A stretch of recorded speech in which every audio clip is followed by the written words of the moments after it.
Bonjour à tous et bienvenue dans notre reportage qui s'intitule Métier en scène. Bonjour Pierre. Bonjour Fanny. Alors aujourd'hui, tu vas voir le métier d'esthéticienne.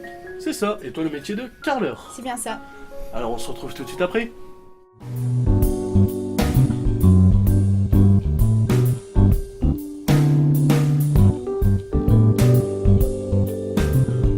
Bonjour, alors je m'appelle Jonathan Deric, je suis carreleur depuis 15 ans. Alors je suis arrivé dans ce métier, j'ai fait 2 ans d'études d'école, j'ai pas obtenu mon diplôme, j'ai fait une validation des acquis 10 ans plus tard et maintenant je suis professionnel carreleur. Alors un jeune, oui, peut faire le travail sans qualification, donc c'est pareil, il apprend sur le tas et puis il fait des validations de ses expériences par la suite, quoi. Alors l'innovation dans ce métier, oui, on le voit par rapport à les différents matériaux. Donc il y a 15 ans en arrière, on avait du matériel, on va dire du 30-30. Maintenant, les formats s'agrandissent, donc on fait avec le temps, quoi. Alors, ce métier par des femmes, oui, pas de souci. J'en ai déjà croisé une qui faisait des mosaïques et qui est toujours dans le métier. Tout de suite, Jonathan va me mettre en scène comme carreleuse. Voilà. Alors Fanny, là, étalage de la colle, on travaille par petits parties. Au bout de 10-15 minutes, sur placo, la colle sèche très vite. Ouais. Donc une fois que ta rangée est faite, tu peux positionner ton carrelage sur ta colle. Et on vient positionner les croisillons pour faire les joints.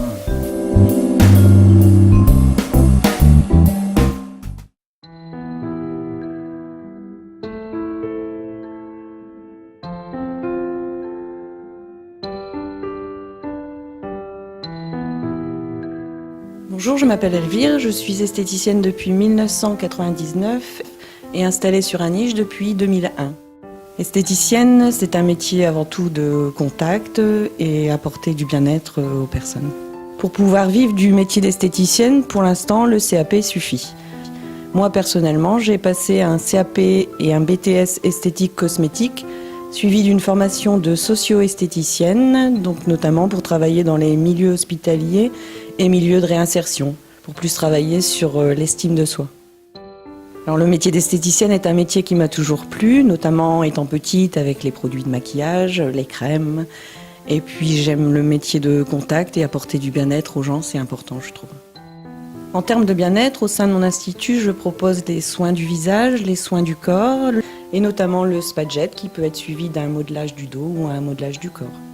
Le métier d'esthéticienne peut se dire en effet au masculin, un esthéticien.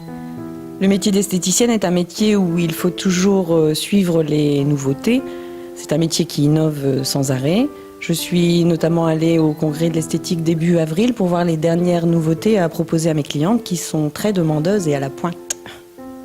Alors le but de mon métier est que les clientes sortent d'ici contentes. Et je pense que c'est le cas. Depuis 18 ans que je suis installée, elles continuent de revenir. C'est un métier aussi où on se confie beaucoup parce qu'en cabine, je suis seule avec la cliente. Et contrairement à d'autres métiers comme les coiffeuses par exemple, elles ont tendance à se confier plus facilement. Alors Elvire va me mettre en scène dans le métier d'esthéticienne, ou plutôt d'esthéticien. Donc j'applique un gommage sur la main pour enlever toutes les cellules mortes, affiner le grain de la peau. Et comme ça, Pierre aura une peau toute douce. Maintenant, c'est à toi de jouer, Pierre. Alors Elvire vient de me montrer l'un des nombreux soins que propose le métier d'esthéticienne. Maintenant, c'est à moi de jouer.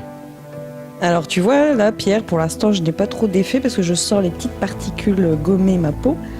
C'est après que je vais avoir le ressenti d'avoir une peau toute douce. Par contre, c'est bien, tu le fais en mouvement circulaire alors que je n'avais rien dit. Alors Fanny, qu'as-tu appris chez le métier de carreleur? Pas carreleur, mais carreleuse. Et bien, chez le carreleur que j'ai rencontré, il m'a expliqué qu'il avait débuté sans qualification. Et toi, Pierre, pour le métier d'esthéticienne? Esthéticien, Fanny. Moi, personnellement, elle avait déjà un diplôme. Et vous savez qu'aujourd'hui, il est important d'être bien dans sa peau pour construire son avenir. Bien dans sa peau, construire son avenir, c'est vrai. Mais au final, diplôme ou sans diplôme, la persévérance est le maître mot. Ce petit reportage vous a été produit par Soleil Levant Réalisation, l'école du 7e art. Surtout, n'oubliez pas la persévérance pour façonner votre avenir. Merci de votre écoute. Au revoir. Au revoir.